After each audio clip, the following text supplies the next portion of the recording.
am honored to introduce Janet Wiles, professor at the University of Queensland in Australia. Janet received a PhD in computer science at the University of Sydney. She was then a postdoctoral research fellow in the Department of Psychology at the University of Queensland, a senior lecturer with a joint appointment in computer science and psychology. And with this pluridisciplinary background, Janet became an associate professor of the School of Information Technology and Electrical Engineering. She was the director of the Cognitive Science program at the University of Queensland. And today, Janet heads the Co-Innovation Research Group that gathers researchers in social robotics, interaction design, machine learning, formal methods, empathic computing, language, cognitive system engineering, bio-inspired computation, and extended reality. Our research areas are very diverse, using computational modeling and social robots to understand complex systems with particular applications in biology, neurosciences, language, and cognition. She obtained 9 grants as a chief investigator over the last 5 years for projects involving computational modeling and analysis. So today, really thank Janet for being here, because it's always interesting to have a point of view of researchers not previously involved in the community on how we can support collaboration. And Janet will more specifically talk about social robotics and analysis tools with a talk entitled Designing OP Robots as Learning Companions, Insights, Interactions, and Interdependencies. So, Janet.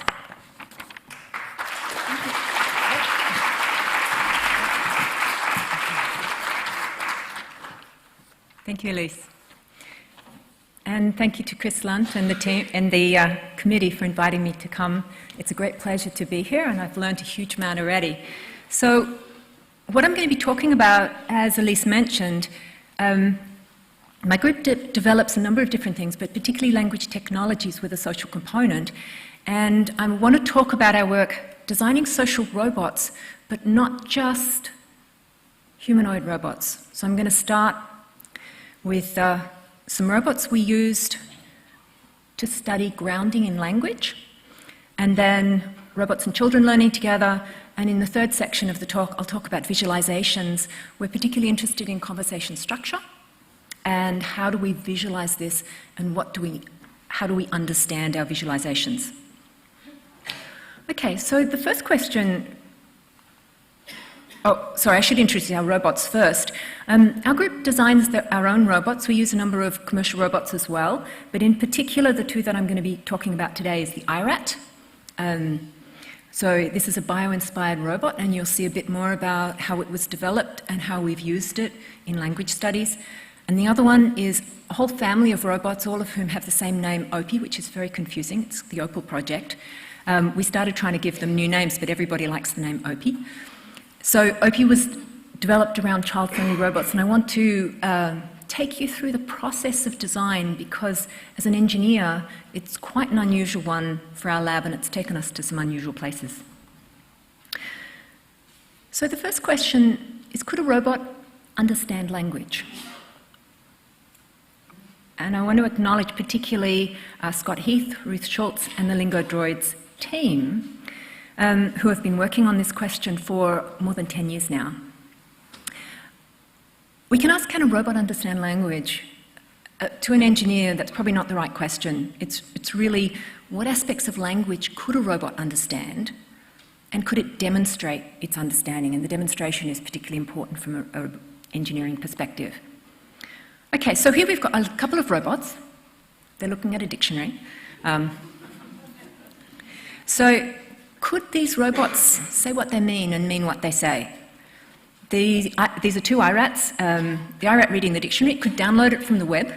It could create a semantic network of the meanings. There's a lot of really advanced technology now for understanding how to navigate those semantic networks, but it won't understand its words. A dictionary doesn't understand its words, a robot wouldn't either. Language is not that simple. A language like English, for this dictionary, language is not a dictionary. So instead of the robots learning words from a dictionary, could they learn from experience? Now, the model we're going to be using is Peirce's semiotic triangle. Can I ask in this community, how many people have come across this triangle of meaning? Yeah, about half the people here. Okay, so it's a way of, a relatively simple way, but a way of thinking about the question. You have a cat, you see a cat, you use the word cat.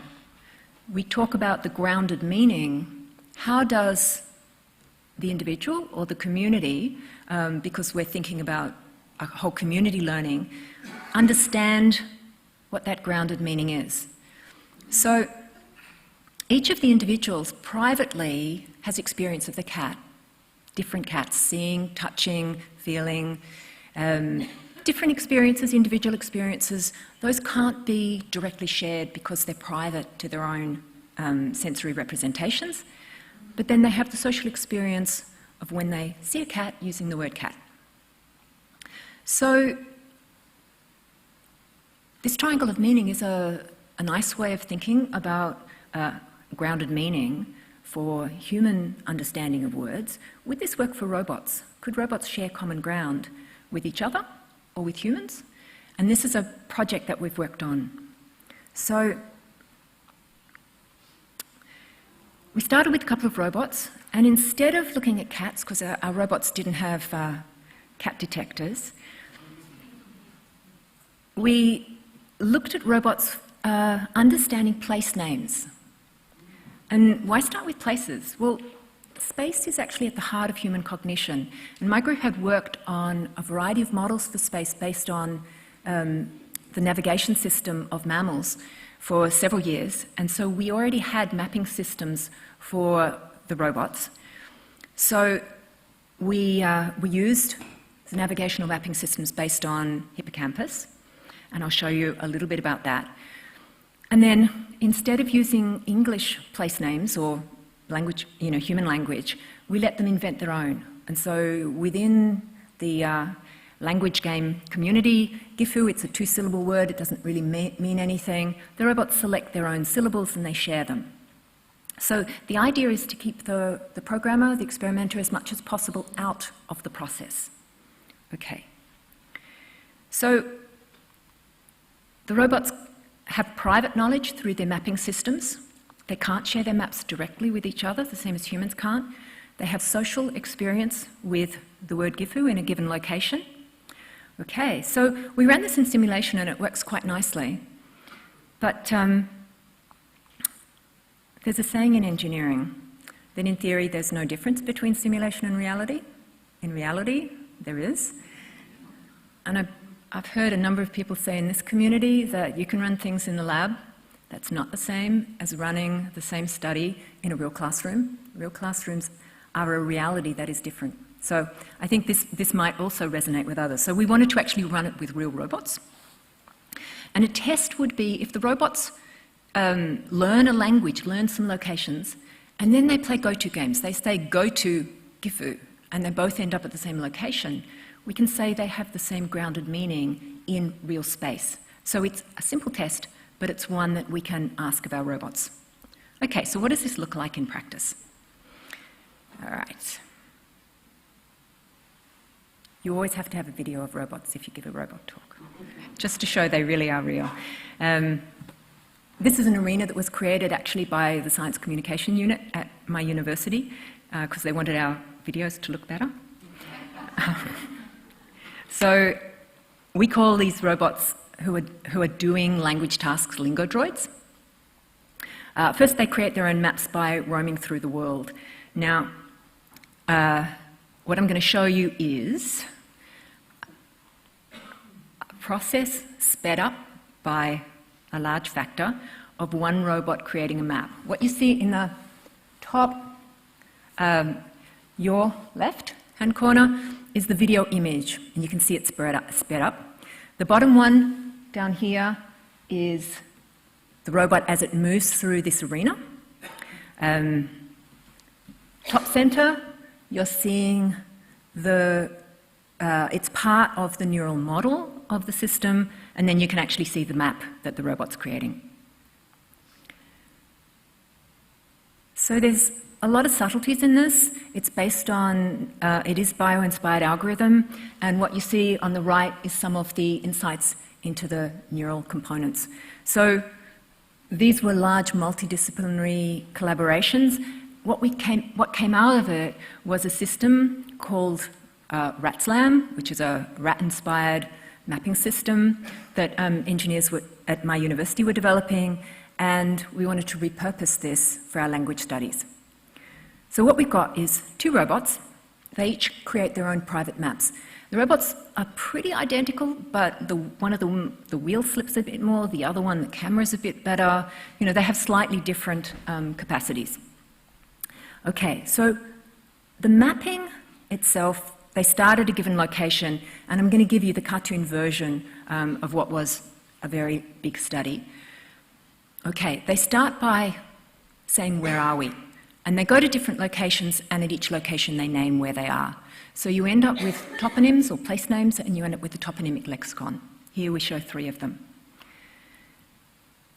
Now they can do something really interesting. They can actually play go-to games. They can name a place, like Gifu, see if they meet there. If they say Caesar, do they meet at Caesar?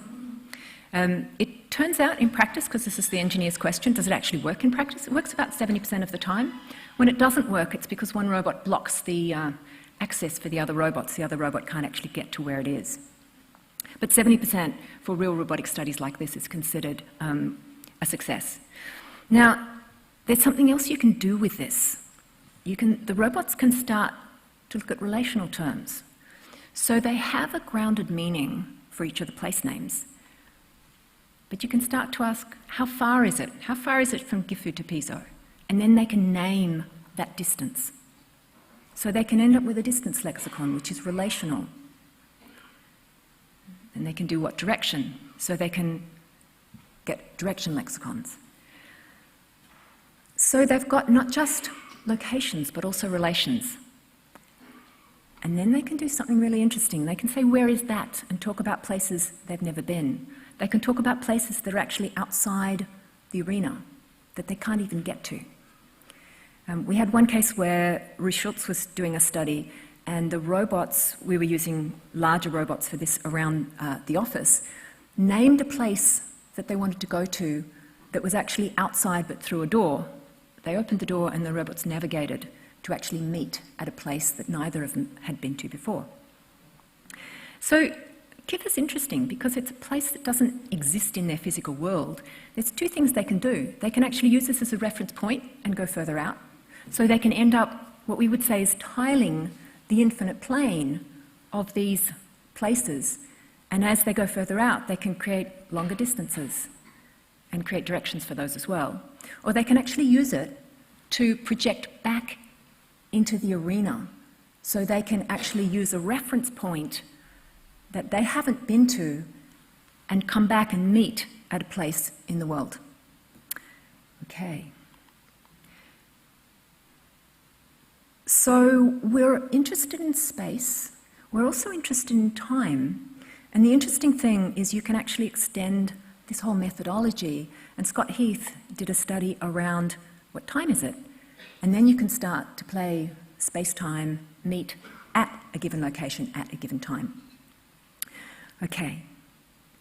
I want to mention just a couple of other studies that we've done with the Lingo droids that give an insight into ways in which these studies reflect on how language might be represented in robots. So Scott was interested in space and time, but he had to tell the robot whether they were playing a space game or a time game. The robots had to know, are we doing where am I, or how far, or is it doing a time game? What time is it? So he said, supposing you don't tell them and you just encode both. So in this particular case, I want you to have a look. We've got 2 words, Zuku and Yozo. Okay, Zuku, you've experienced at a given time in a given space, and so they're recorded in their time and space maps. Yozo, the same. Can anyone tell which is a time word and which is a space word? Not yet. You've only had one instance. But as you get more instances, an interesting thing happens. So you get more instances of Zuku. Now would you be prepared to guess whether Zuku was a space word or a time word? And if you look at the distribution of instances, Zuku clearly clusters in a region of space, but the robots were there at all different times of the day. Okay, if we look at Yozo, the distribution is the opposite. So Yozo is a time word, Zuku is a space word, and the algorithm behind this is called cross-situational learning. Okay, Scott did one other really interesting study. We don't just want the robots to talk to each other. We started with robots evolving languages with other robots because we didn't want the meanings to be grounded in the human interlocutor. But we do want robots eventually to talk with us. So how different can the robots' realities be? Starting with two IRATs, they have very similar perception systems, slightly different, but intended to be very similar. But we also had other robots we were working with, the LaserBot, which doesn't construct maps in the same way. It actually creates boundaries of its world. And so Scott did some studies asking how well can LaserBots and IRATs create toponymic languages, and it turns out it works really well. Okay, so summing up, this slide is really for the computer scientists in the room. I'm a computer scientist, so what it's doing is taking that triangle of meaning and really trying to understand something about the representations that the robots are using. So the toponymic lexicon, which is the purple toponym, distance, and direction, this is the symbolic components. They are grounded in the robot's internal representation, but there are two components to that internal representation. So in the green, if you have a look on the left, you've got the camera image, the local view. This is the sensory components of the robot. On the right, you've got the experience nodes, the distance elements, the direction elements. So this is the constructed spaces where all of those are represented together. And when we first started, we didn't really make a distinction between them, but over time it became clear that if the grounding is done in the constructed spaces, the generalization and the performance is much, much better. So if you think about Lorenza's talk, when she was talking about the tasting of cheese, a single instance of tasting of cheese, you can say, well, this is brie. But what she was showing is that you can actually anchor it in a space of different tastes. So the taste of the cheese could well be the perceptual components of it, but then an experienced cheese taster has constructed an entire cheese space in the kind of language that we're talking about here. This is a subtle distinction which makes a massive difference computationally.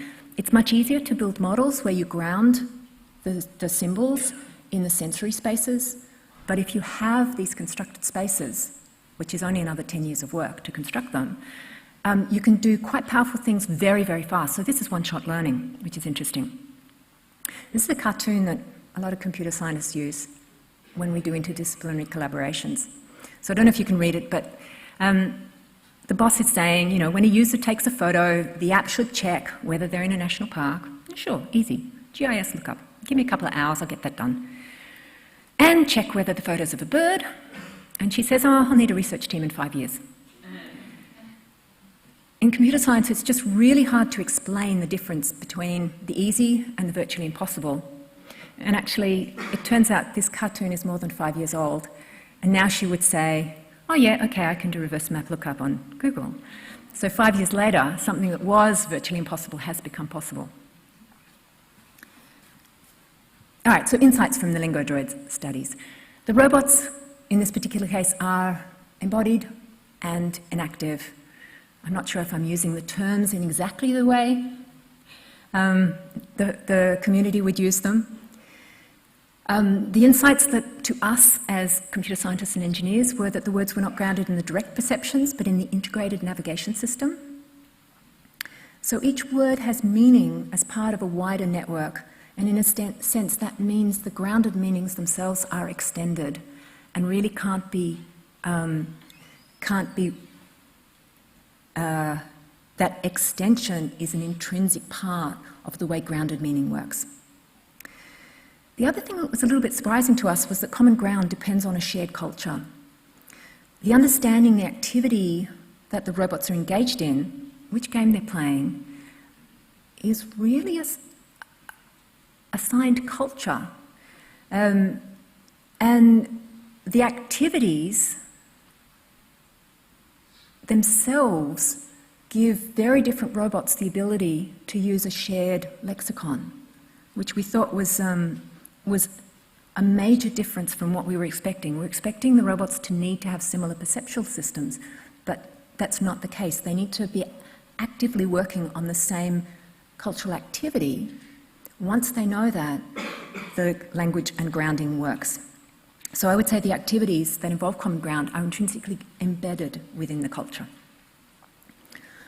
Okay, so moving on to can robots help children learn? And there's a lot of ways of asking this. Can robots teach children? Is probably not a good way of phrasing it, because dogs can help children learn, but you wouldn't say dogs teach children. There are lots of different ways they might help, so we'll keep an open mind. And this particular work from Scott Heath's postdoc and Kristen Hensby, PhD student, and the Opal team is a team of about 30 different people who have worked at various stages on this.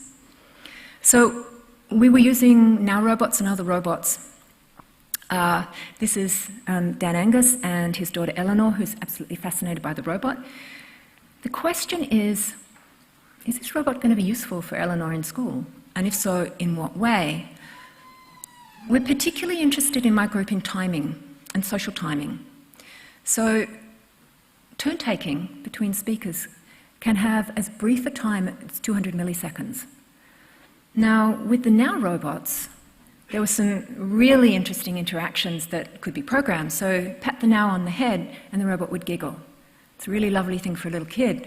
But what some of our colleagues observed is that the giggle comes 2 seconds later and the child has walked away.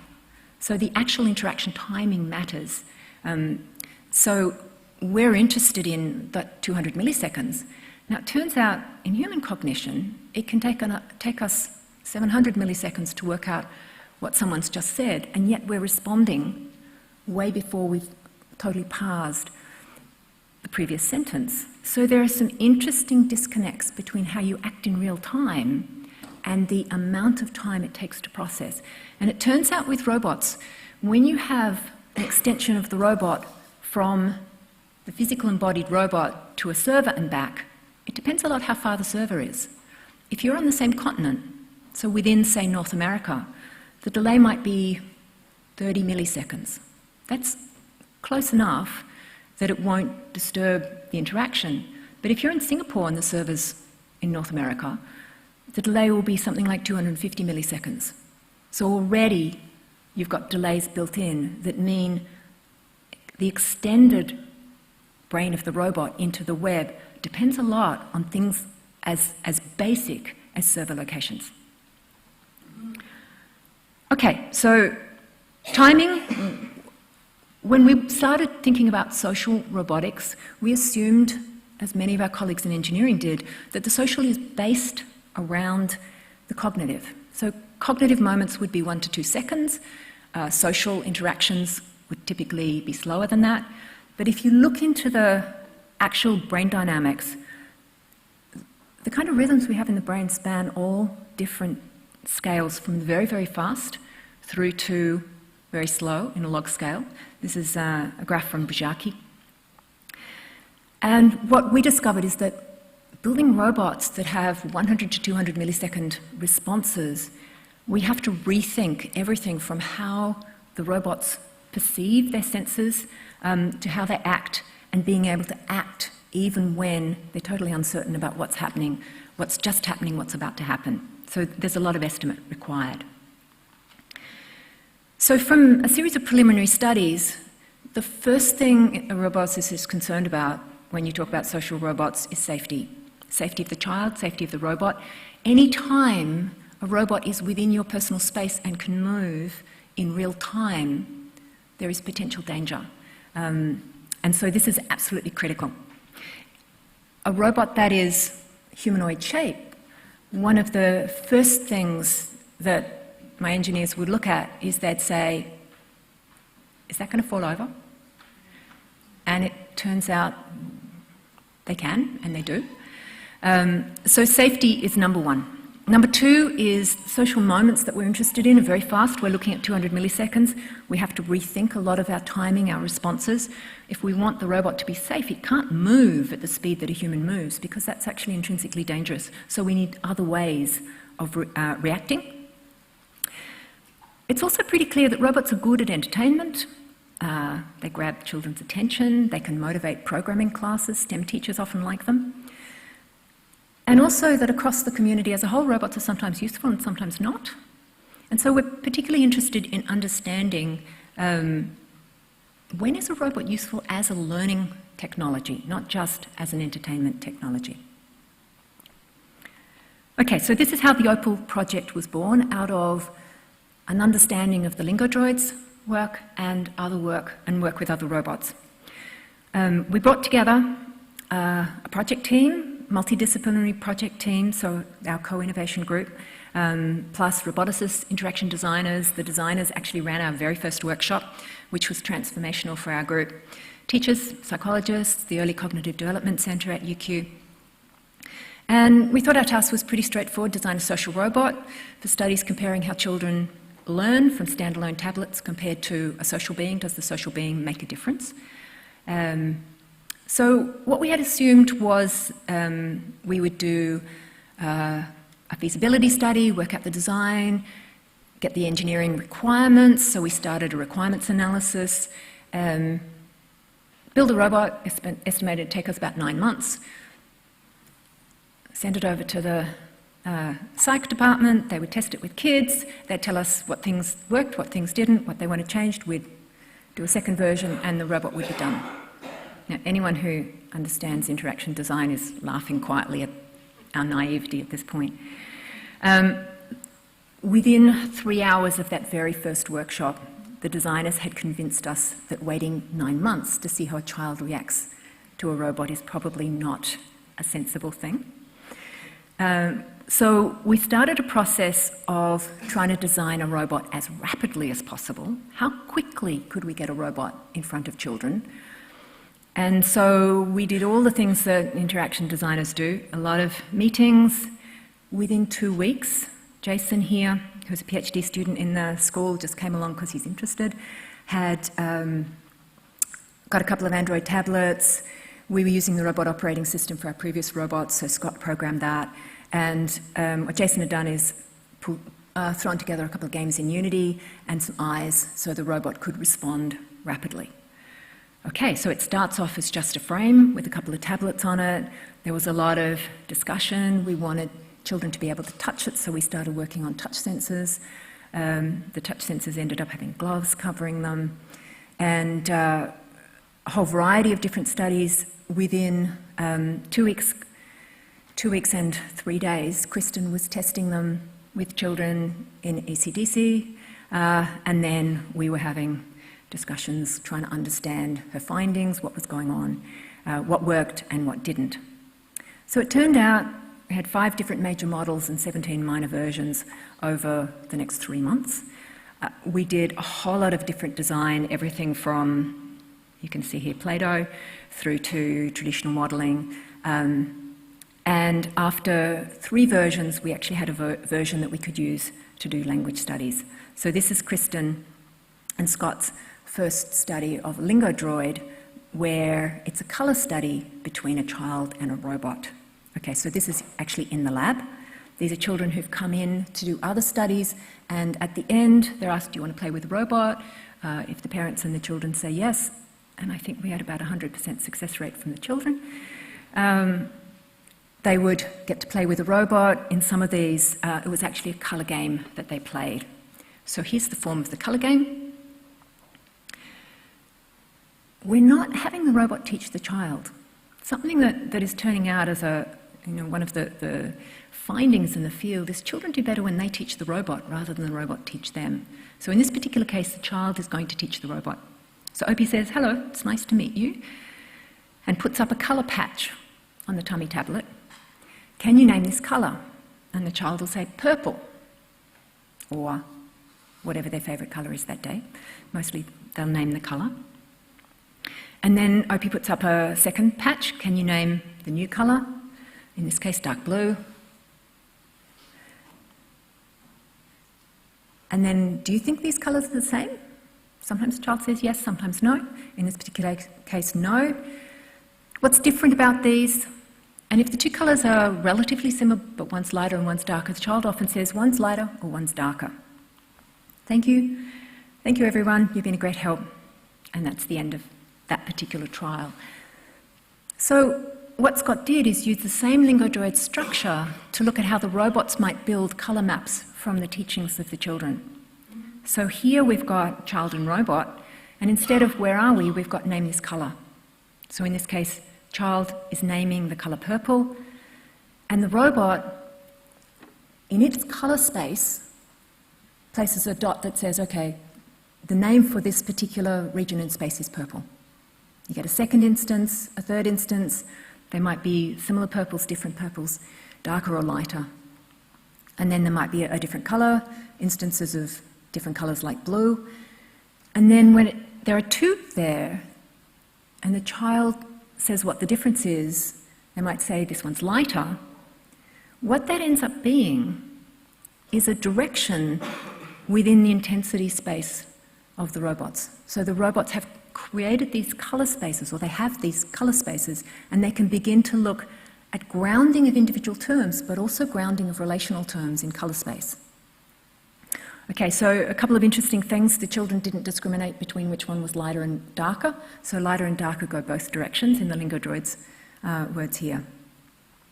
Okay, so that was just a first study, trying to show how we could take some of the ideas for language learning and apply them to the robots. We were also interested in taking the robot outside the lab, so we took it to a science fair, and at the science fair there were a number of different activities we were running. Children were building their own robots out of felt, and they were also able to play games with the robot. There were 4 different games. And then we also took the robots into schools, and schools again were a different experience. So one of the schools they went to, the children tend to work in groups of 4. They would rotate around the classroom, and Marie Bowden and colleagues set up the robots to be one of the stations that the children would work at. Another school had a similar structure, but what was interesting was the difference between the cultures within the school. In one school, the children all took turns. So over 20 minutes, every child had a chance to play with the robot. In the other school, it was kind of a free-for-all, so one child got 20 minutes and the other 3 got to watch. It tells you something about the kind of scaffolding that makes a robot useful. It depends a lot whether the teacher's got to intervene and do that kind of scaffolding. The robots were originally designed more for one-on-one, so the robots are not managing classroom dynamics.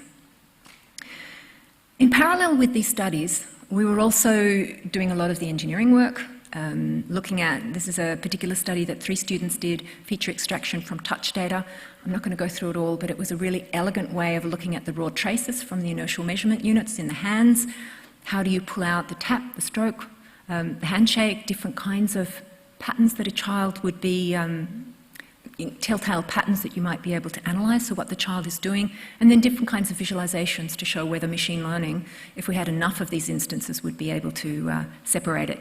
And it turns out that this is very separable data and is likely to actually work very well. This was a 6-week study, so it wasn't done with real child data, but it was a proof of concept of the engineering component. Okay, so a summary of the early Opal project. Child-friendly robot, it's safe around for the children, it's an ethnographer, it can record their dynamics, ethnographer in quotes, not as observational as a human observer. It's a social partner, for introducing interactive content for children, and it's a platform that anyone could write an app for. So really that's just a whole host of impressions that I've given you. I haven't really taken you through any of the studies in a huge amount of detail. And really that's the feeling we had as we were going through it as well. At the end of that process, we reflected back on what we've learnt. Because 17 robots, there's not enough time to look at every variable. If we were doing traditional psych studies where we varied one variable at a time, there are at least 50 different variables on every single one of those robots that you would not need to study. And there aren't enough seconds in the universe, let alone children, to test those sorts of behaviours. So we came across a concept that comes from Savoir, who was working at Google, called prototyping. So our interaction designers had us doing a lot of prototyping. An engineer's prototype is building it right, getting the engineering right. So can we build it? Will it work as expected? How cheaply can we build it? How fast can we make it? Prototyping came about because there's a lot of really beautiful engineering that Google and other companies had developed that no one uses. So prototyping is a set of techniques, tools and metrics for gauging the interest in the product prior to full-scale development. So the prototyping, which is really just a subset to the interaction designers of prototyping, will people be interested in it? Will they buy it if we build it? Will they use it as expected, and will they continue to use it? And when we came across this, we realised it's quite a useful way for us to organise the insights that we had. And we wrote a paper for human-robot interaction in 2017, trying to organise our thoughts in this area. Okay, so would children be interested in the robot? And the answer is the children are strongly attracted, both in the lab and at the science fair, and also in the classroom.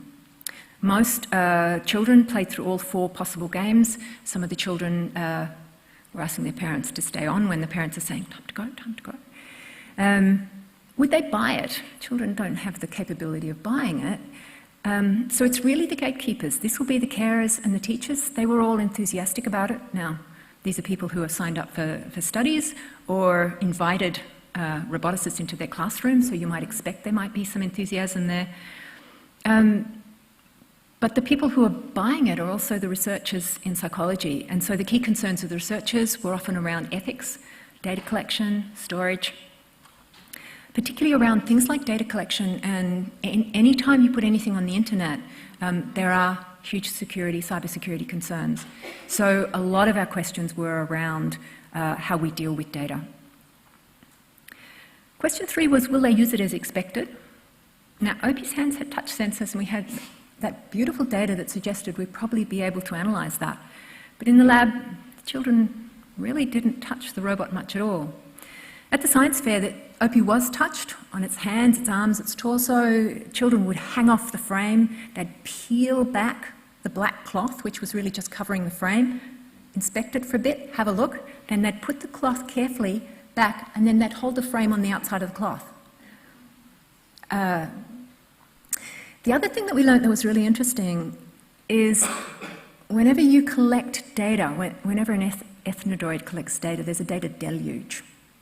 You can collect more data in something like a Connect than can be stored in real time. So you're constantly discarding data. What do you keep, what don't you keep? We were videoing, and then we were getting everybody in the team to actually do coding. If you ever want to get really nice automated coding schemes, get your software engineers to do 1 second by 1 second coding of videos. They tolerated the first set, and then they all just started designing automation for the touch analyses. So that was an interesting methodology for us as a group. So will they use it as expected? It turns out, if you have a look at the little boy up here, this is one of my favourite instances. The child came in, this was at science fair, sat down, the robot was clearly asleep, it's got the sleepy eyes there, held onto the hands, and his hands only just grabbed the sides of the hand. So actually, it's not triggering the sensors in this particular case. and waited until the robot woke up. And he sat there for 20 minutes waiting. And he just adored that robot. So how long would it keep their attention? We know it keeps their attention for 20 minutes. We haven't done longitudinal studies yet, but we do know other robots which have been in preschools for a month, not our particular ones, where children interact off and on, and it depends a lot what content there is on the robot. So at the moment, we haven't been focusing on content, we've been focusing on the interactional components. So the conclusions from the prototyping analysis, the robot was highly engaging.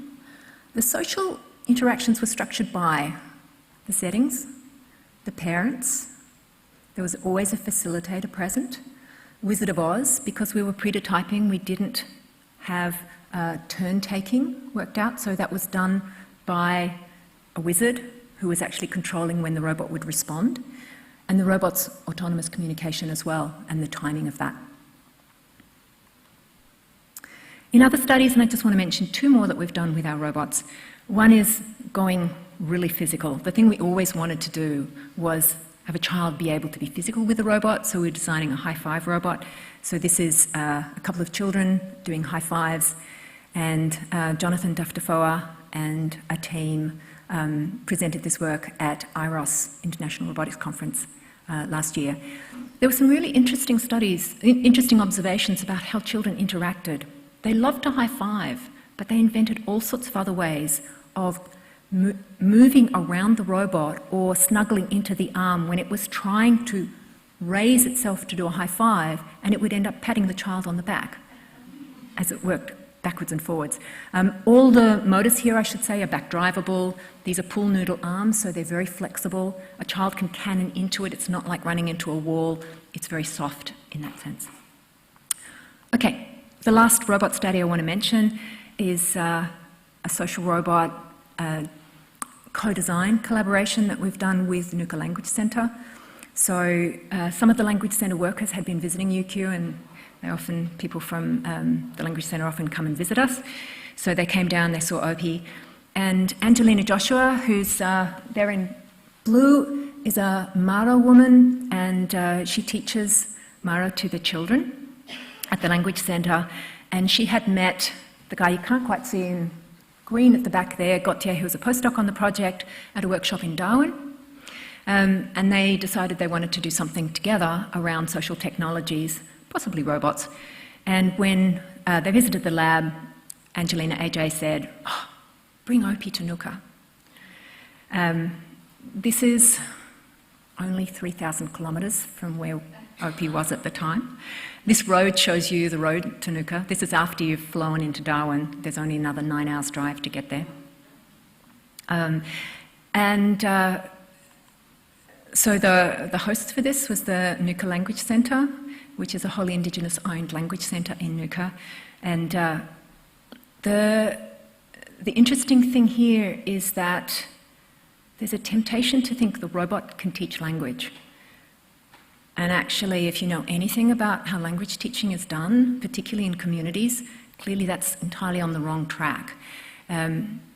People teach language, and languages are alive in these communities when generations, multiple generations, and particularly children, speak them. So it's people like Angelina, and next to her in the white shirt is Grant, who is a filmmaker with a film that's just coming out later this year, in Ngandi, which is his language. He's a Ngandi man. And in front there is Tamara. All three of them speak Creole, and they were doing Creole transcriptions. And Creole is the language that everyone in the community speaks. So in this particular community, there are 1,000 inhabitants. It's a former mission. There are 10 heritage or community languages, and they are all endangered. And the Language Centre gets to teach language classes 60 minutes per week in the school, which is really not enough for the children to learn languages when they aren't speaking them already. So the objective that this project settled on after a while was building a social robot to try and assist the language teachers by providing increased language exposure instead of the big solid purple OP that we had in the lab at the time. Gautier and an engineering team put together a portable, low-cost robot. It can be assembled and used by anyone. It had stories, memory games, pronunciation, and the idea was to add songs. So the idea was to just do a demonstration and see whether this would work. What you see there is a memory game, and what we've got is 3 different images of this. These were from the second visit to the community. In the top, you've got Rembaranga, which is one of the languages, and Arnold George is one of the custodians and the speakers of this language. In the bottom, you've got a Mara speaker. There's Anthony's grandfather. Now, and grandfather and grandson. It's kind of questionable whether the grandson is learning anything from the game, but one of the things that was interesting was the kind of conversations around language that it started between the generations. So one of the things that the community were interested in is would bringing technology into the community, not actually to teach, but to get the kids excited around language. And then you've got a picture of the robot after it had been painted by the Nuka Art Centre. So this is Gwyneth Blittner's artwork, and this is a child in school.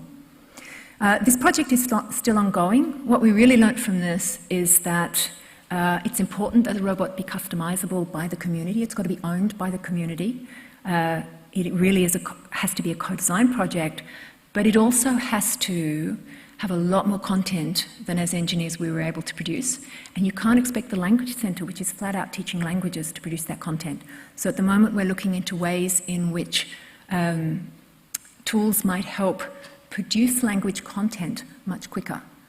So if anyone here works at Duolingo or knows if there is a shell like Duolingo we can use, we would really love to have tools and techniques that make it possible for communities to create their own content. Okay, so I want to step back and think about this whole process of social robots and learning technologies. And I want to start thinking about what is technology. This is a quote from Nick Evans, who's the director of the Language Centre that has funded all of the work I've talked to you about from OPI. Technology is like a woomera, an Aboriginal word from a language in South Australia. It doesn't replace the arm, it lets the arm throw the spear further.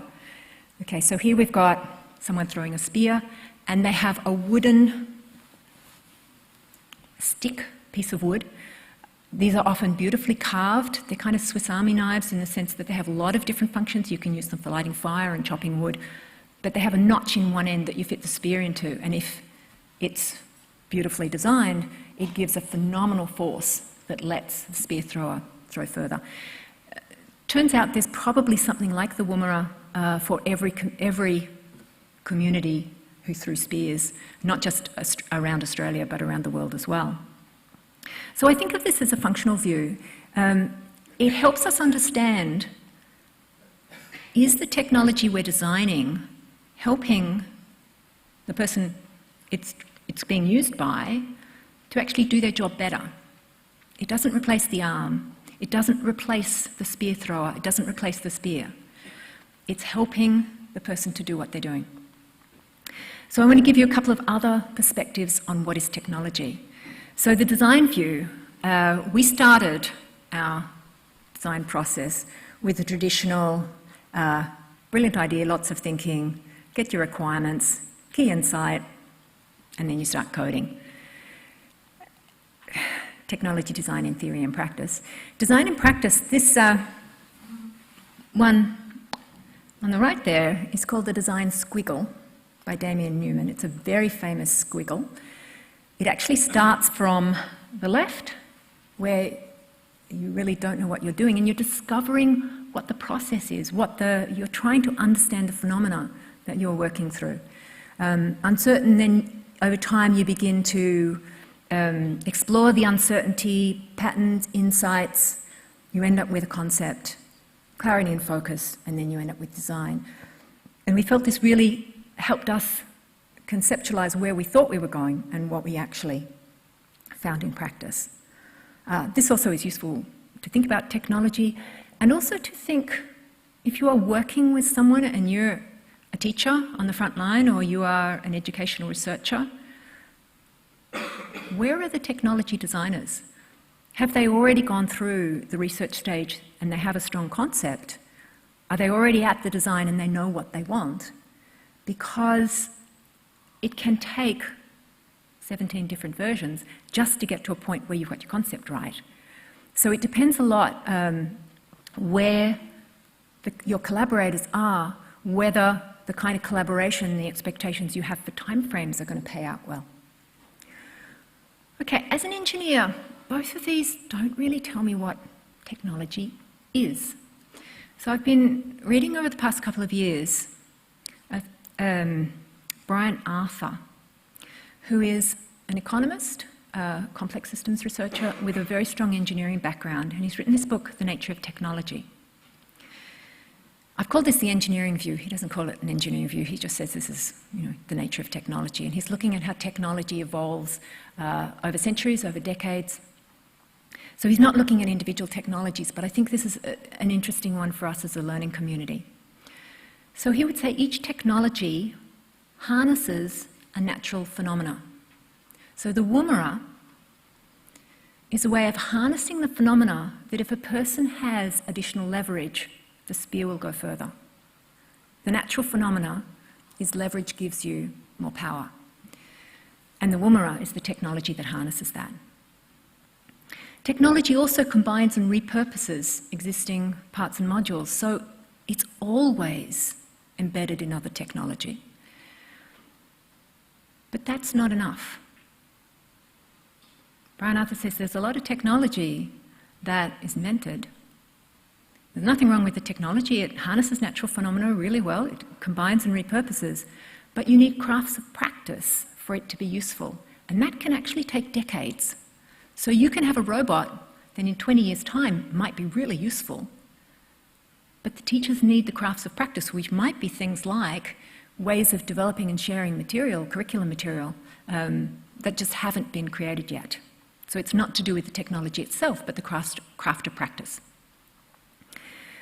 And this distinction, I think, has been really useful for us in thinking about what are the issues with our robots and what are the issues with the crafts of practice around them, particularly when there are challenges, as there always are in classrooms with teachers, etc.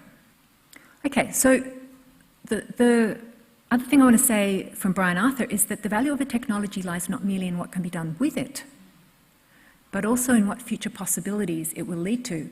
So a technology combines and repurposes existing parts and modules, but it then becomes itself a part of additional modules.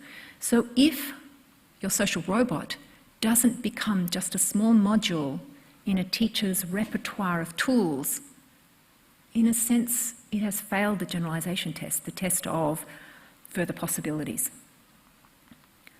Okay, so I'm taking in this slide a learning sciences view, and this is a work in progress that I've been developing over the last few days talking to people here.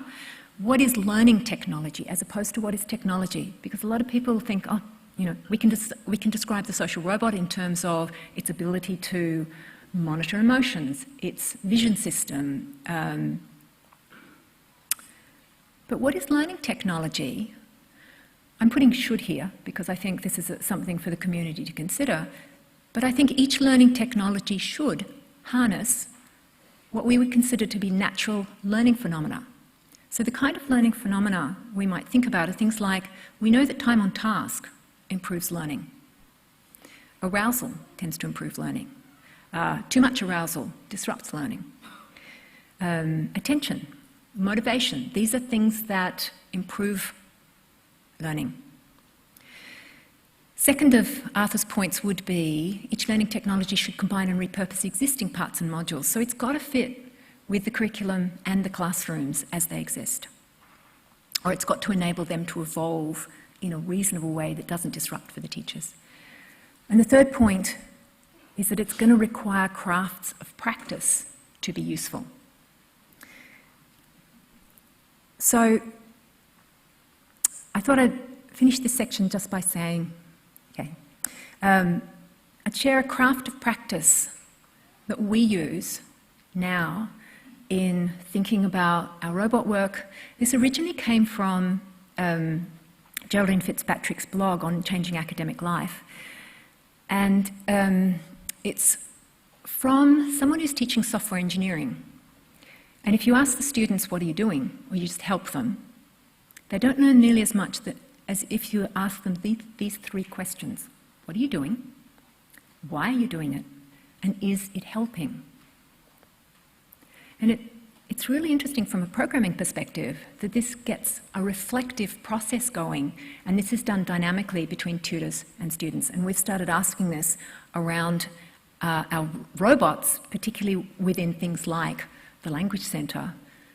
What is the Language Centre doing? What is the robot doing? Why are we doing it? And is it helping?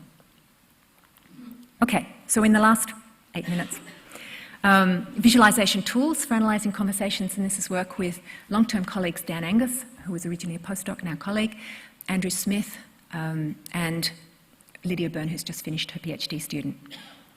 So we're particularly interested in conversations, and we've developed a range of different tools and techniques, but I just want to present to you two of them. The first one is looking at turn-taking and a visualization of turn-taking. So what you see here in the square is a transcript from a TV program, ABC Insight, which is a forum. And you've got 3 different speakers, green, red, and blue. And each square is a turn, and its size is proportional to the number of concepts in that turn. Recurrence analysis is a technique that has been developed over the last 30, 40 years in physics to look at the interaction between points in time for various time series phenomena. So we adapted this to conceptual recurrence, where we're taking each turn to be a point in time, and then under that diagonal, you can see, it's quite faint, I hope you can see the green and the red. When they talk about the same thing, the row and column will be coloured by the degree to which they reuse the same concepts. So in this particular case, all 3 are talking not identically, but about relatively similar things. The idea of using recurrence in this way is based on communication accommodation theory, work with Cindy Gawa. Okay, so let's have a look at what this enables you to do if you read an entire conversation. And I should say up front, this isn't going to replace the kind of detailed work that an analyst or a CA researcher does. This isn't going to put someone like Lorenza out of business. What it's going to do, hopefully, is enable another tool, and a tool that enables someone to see a conversation at a glance. So along the diagonal here, this is doctor-patient conversation. This is training data used for medical students. So these are about 10 minutes long, and the idea is the doctor, who is a medical student, has to elicit from the patient their symptoms. So they do that initially. You try and get the patient speaking, ideally for 90 seconds. On average in Australia, it's about 19 seconds. And in America, apparently, I've been told it's about 6 seconds. So in that initial engagement block, you will then see, and then you can look at other engagement blocks, which are these intense conversations down the diagonal. Okay, and then you can have a look under the diagonal and see how that plays out in the rest of the conversation. So we get what we call an introductory stripe from that initial red block where the patient was speaking a lot about their symptoms. Those are discussed over time, and you can see that with the colour in that stripe. The engagement block is interesting because at this point in the conversation, the doctor is trying to work out if the patient's dizziness symptoms come from alcoholism, and at this point she's concluding that they don't.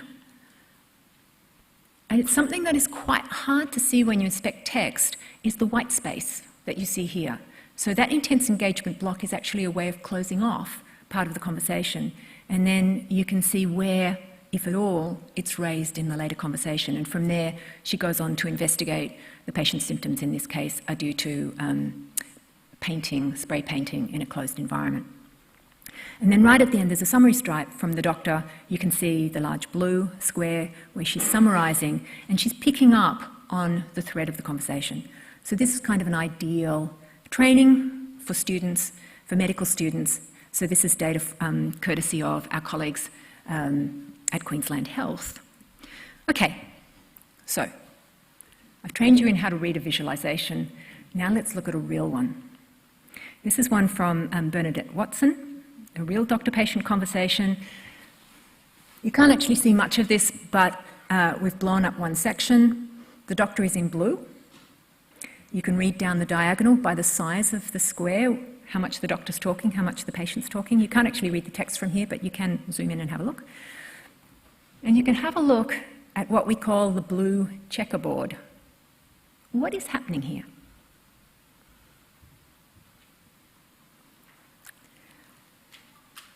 The doctor is obviously speaking. The patient is, yeah, Bernadette took one look at this. She had never seen a recurrence plot like this. Well, she'd just been introduced to them, same as I just introduced you. And she said, I know that doctor. He's not a bad doctor, but after he's done his initial diagnosis, he starts ranting. He's ranting about the patient's alcoholism and smoking and bad habits, again and again and again.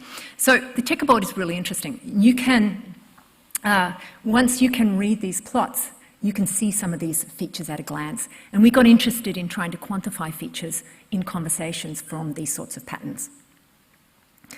Okay, to make it quick to do it, we developed some software. Actually, I should give full credit to Dan Angus, developing the software Discursus. If you're interested in this, discursus.com has the papers, and if you're interested in trying out the software, once your data is transcribed in CSV form, so Excel, one speaker per line, you can drop it into a Discursus system, and in a couple of minutes, you can actually get these visualizations up.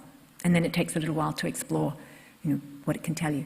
So coming back to this notion of what is a visualization, Discursus visualization can show you the 10,000-foot view, the entire conversation at a glance. And when we do visualizations, we always say, can we get every single data point on the page in a way that is meaningful to the person we're working with? So the 10,000-foot view is one of our stock standard ways of starting. That should reveal patterns of interest. So for example, where there's a checkerboard, where there's white space. Then you can zoom in to examine the detail, look at the patterns of interaction, show features of interest, hide other details, and because these are actually computational measures of similarity, this whole thing is done automatically, you can track metrics throughout the conversation. So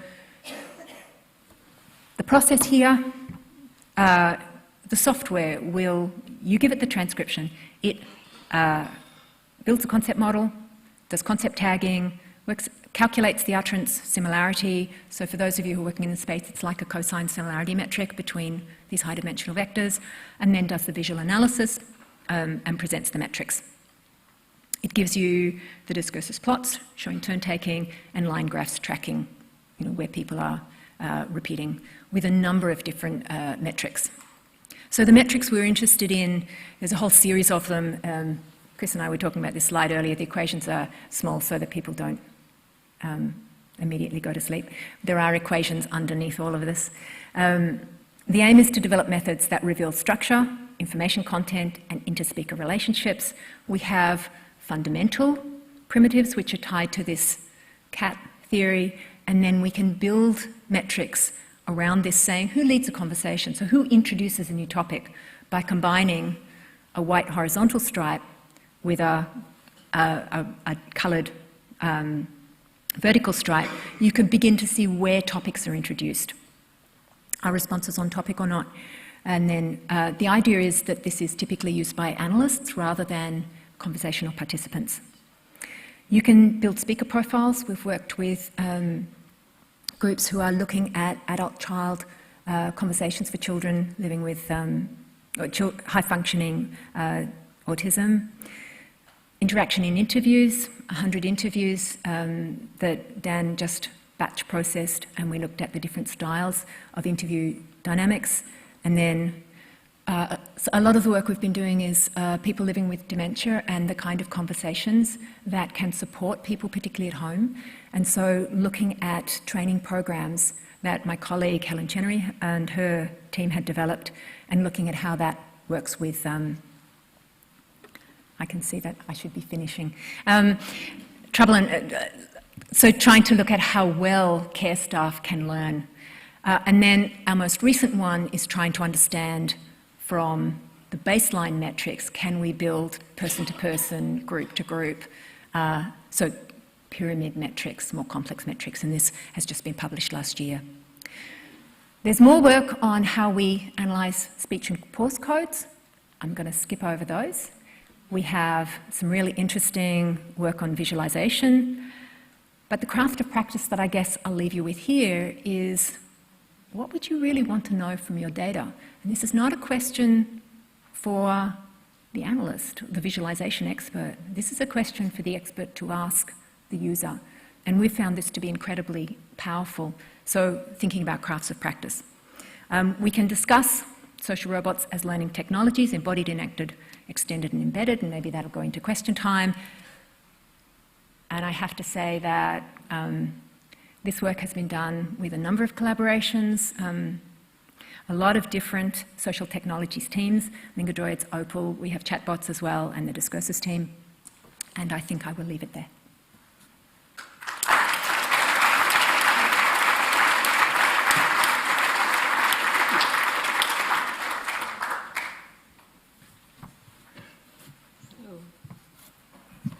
Thank you very much, Janet. So, is there questions?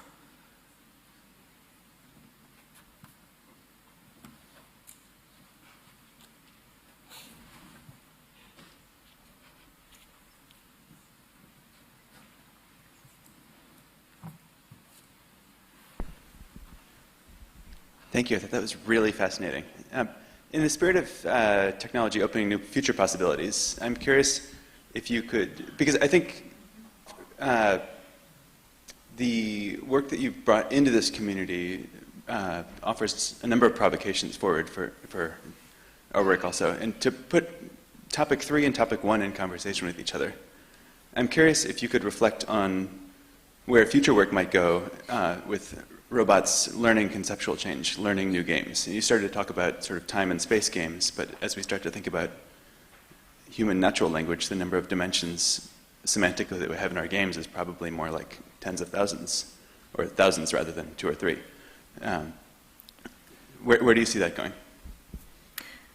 Yeah, thank you for the question. So, if I understand you, you're asking where robots might understand further spaces of natural language, be able to ground additional language terms? Or in their own languages that they develop. Yeah. It seems like the turn-taking analysis you're doing and the analysis of conversations is leading to potentially sort of conceptual change, or people using the words differently. Yeah. So one of the things that I don't have any evidence for, but I think we are anecdotally beginning to see, is the ways in which social technologies are extending the ways in which humans ground the experiences with each other. So things like Twitter, Facebook, email itself has changed the way people communicate. So I think we're actually getting different vocabularies developing, and each of those then generalizes in different ways. So we get different syntax and semantics building on those as well, coming from the ways in which communities see those activities. I see that not just human to human, but also human to bot, where the bot might be chatbots. It might be chatbots embodied in a physical robot, but it might be chatbots or classes of chatbots as well. So I actually think that there's a number of different ways in which this is developing. One of the things that I'm finding fascinating for our work with people living with dementia is people who have a smart speaker at home. And I have a colleague who got one for her mother who likes to ask about the weather about 30 times a day. And the smart speakers are just really happy every single time to answer her in a beautiful tone of voice, often with a joke. And it's changing the dynamic of the families because you're bringing the ability to speak and make sense with a social other that is not taxing the families in the same way. I don't know how that's going to develop. I know people absolutely deplore the idea of replacing humans, but in my own family, we're living with someone with early stage dementia, and the kinds of things that we do, providing music that is under her control, not under our control, through very, very simple technologies where she owns the technology, we set it up, it takes a little bit to set it up, but it becomes owned by her. Access to music, access to conversation, access to information that's interesting. I think these are also going to change the dynamics around the grounding and the meaning of these words.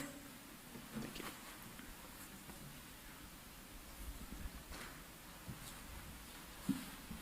Again, I'd like to emphasise it's a really fascinating talk, and particularly seeing the interdisciplinarity that comes through in all of your projects. I'm going to try and bring topic 3 together with topic 2. So I was fascinated by how you were able to do this analysis of conversations, and maybe in the future it could be done in real time and using a bit of machine learning. And I wondered whether this could be then embedded, I'm using one of the E words here, in these social robots, so that the social robot can analyse the conversation it's having with the child in real time and think about guiding or structuring it with respect to different learning programs in mind. Yeah, that is certainly something we'd love to be able to do. The recurrence analysis technique we actually do use to some degree for understanding child-robot touch interactions. I didn't show any of those visualizations, but my group produce visualizations at the drop of a hat, so they kind of bring them to lunch and show everybody. So I think the way of understanding recurrence is a powerful technique. Adding machine learning, I think, is something that would be really useful. It has to some degree been successful in relatively small areas, or focused areas. I shouldn't say they're small because they have huge scope. So deep learning works really well on visual images, particularly static images. We do now have speech-to-text systems for, well, Google has, 1 to 200 of the world's languages. We would like to have speech-to-text in some of the other 7,000 minus 200 languages, particularly for our Aboriginal and Torres Strait Islander colleagues. So we're actually working on an open source machine learning system called Caldi and trying to wrap wrappers around it so that the community, the linguists to start with in the community, can build their own speech-to-text systems. So trying to bring analysis tools from really hardcore machine learning where you've got your GPU clusters and you need to offload to the cloud, right through to the really, really simple analyses. I think that's something that we do want to bring in to our robots to give them more ability to interact. There are 2 things that I think are really needed in this space. One is to think about the robot not as perceiving the world, processing it, and then acting, but rather as the robot constantly acting. The robot is interacting. Child does something, robot does something. Not waiting until it gets the full meaning. So you've got a very fast, predictive, this is the activity we're doing. If I don't know what to say, I might say at that point, but I keep the conversation moving. And then using its offline or slower processing, it might need to access semantic web. It can come back, and what humans do, we make mistakes all the time, and we back off, and then we re-establish common ground.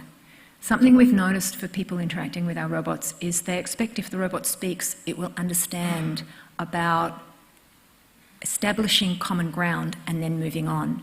And actually, that's not something our robots can do at the moment.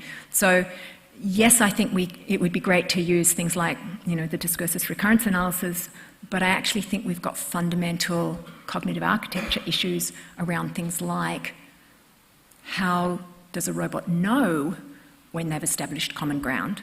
Because at the moment our robots can learn the language without knowing. They just do. They just, like, a 2-year-old child doesn't stop and make sure you understand what they say. They just say it and keep moving. The same thing with our robots. So I think understanding common ground and putting it in is then going to give the power to bring all these other techniques in.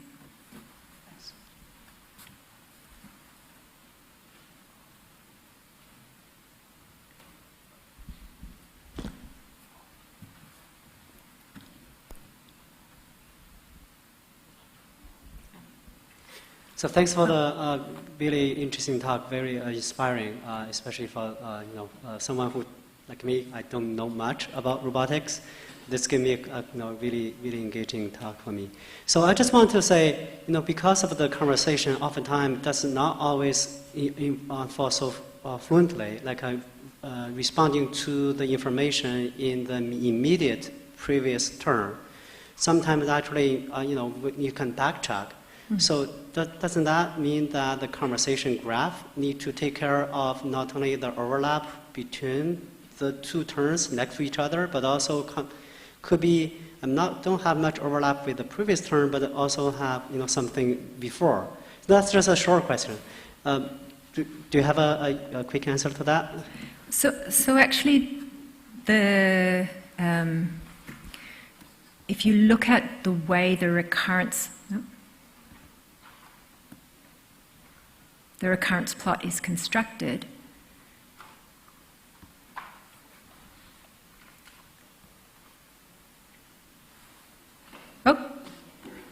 okay. So what you're seeing close to the diagonal is turn-by-turn recurrence. And as you get further away from the diagonal, you're looking at the relation. So there's n squared onto relations between the diagonals. So down in the bottom corner here, you're looking at when the very last turn, what's the recurrence between that and the very first turn. So I think, does that answer your question? Yep. That actually, it's really interesting because it gives you, at a glance, the n squared relationships over time. Yeah. Thank you. I'm not sure we have time for another question. So just, I feel like maybe it's not necessarily having an answer, but I just feel like robotics definitely have a lot potential for learning sciences, and I think one is about the impact about how we learn. The other is what we learn. With the availability of this kind of technology in the future, what do you feel like are the potential significant stuff that we previously didn't learn much, but actually are going to be very significant? On the other side, could be some things we typically learn, but actually is irrelevant anymore. So this is the kind of question maybe you should ask someone who's working in pedagogy rather than a computer scientist. But from my perspective, the kinds of things that I think the phenomena that I think it can harness is particularly speed of response. So I know there were some studies done with amblyopia where people's eyes don't stabilize, and the standard view is, as adults, amblyopia does not improve. But they were playing computer games where they got a response within 150 milliseconds. Now, this is faster than any human can say, well done. And so what they were doing is training their eyes to be stable and getting a reward very, very rapidly. So I think rapid interactions is the kind of thing that automated systems can do. Repeated interactions, so I've been trying to learn a little bit of French through Duolingo, and for me, I need to listen many times over. If I was talking to a human and I said, repeat that sound 5 times, I didn't quite get it. Could you say this one, say that one? I would exhaust my friendships very fast. Duolingo doesn't care. I just keep hitting the button and it keeps, giving me the sound. So I think repetition is something under the control of the learner. The other sorts of things that I think, it does seem that the social component is very important for learning. And there have been studies where you've got a robot that doesn't move, improves a child's homework. A robot that is social and does move can distract a child from their homework and actually not improve their homework. So at times, just the very presence of something that the child sees as social is useful. So I think this notion of social other, and when is the social other invoked? So one of the things I often say to my own group is, when do we have a robot? Is a cardboard robot a robot? We get asked that a lot, particularly by roboticists. That's not a robot. It doesn't move. And we would say that it's a robot if in the mind of a child it's a robot. And in some of our studies, we'd see two children both interacting with the robot. One of them never looks at the face, just plays the game, exhausts the game and leaves. Friend sitting there constantly, referencing the eyes, and when his friend leaves, he then starts a social interaction and at his own pace plays the game and interacts differently.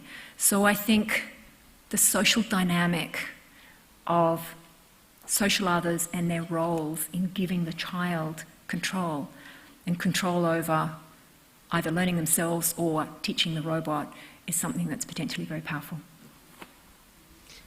We have time for one last question.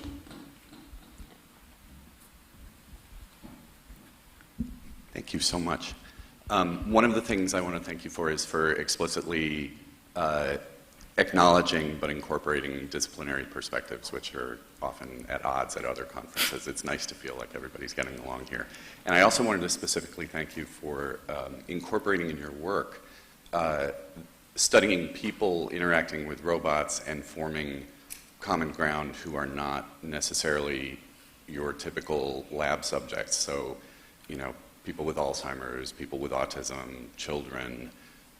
Given that you've explored interactions between the robots and this more diverse, more encompassing set of populations, are there any lessons or insights that you've got that you would give to other computer scientists or to people in this room about how to best make sure to include different kinds of people in the common ground that the technology establishes? Yeah, thank you. That's a really good question. And the answer is yes, we have a lot of insights. We keep stumbling over them again and again and again, and we love to share them. So one of the things we're doing with our dementia project, Florence project, which I really haven't talked about here, is we have a reference group who are 15 people living with dementia or their carers in the community, and we work with them. And the phrase that comes up again and again in this community is nothing about us without us. So if you are trying to design technology for people living with dementia, for people who are older, for children with autism, for the Nuka Language Centre, it's no good trying to design and then shipping it to them. And we don't work for these communities, we work with them. And the technology, something we keep coming back to is we have so much sophisticated technology that is useless. What needs to happen is at the end of the project, the technology that the community owns and uses are the ones that will have a practice around it that makes it useful. So we're beginning to look at the idea of workshops where we work with communities. They have various goals, and we workshop using the technologies they use for whatever the next step is. So if they want to build a robot, instead of building on something like the Now, gorgeous as it is, it's not going to last 10 minutes in some of the communities we work with. How can they build a robot out of the knowledge they already have or with an extension? So we're starting to look at STEM plus language as intrinsically going together. So one of the most successful projects I know of in developing language materials is done by Mark Richards at Western Sydney, and what he does is use Excel and PowerPoint, and he has very creative ways of creating lessons for the Aboriginal community he's working with. He's not creating them for them, he's helping them create them, but he's creating shells and things, and he knows how to teach language. They know language, they know the language itself. So I think trying to be less ambitious as an engineer and more ambitious for impact, thinking more from the perspective of making it a true partnership. And if it's not a true partnership, maybe you're not doing the right project, you know? Thank you.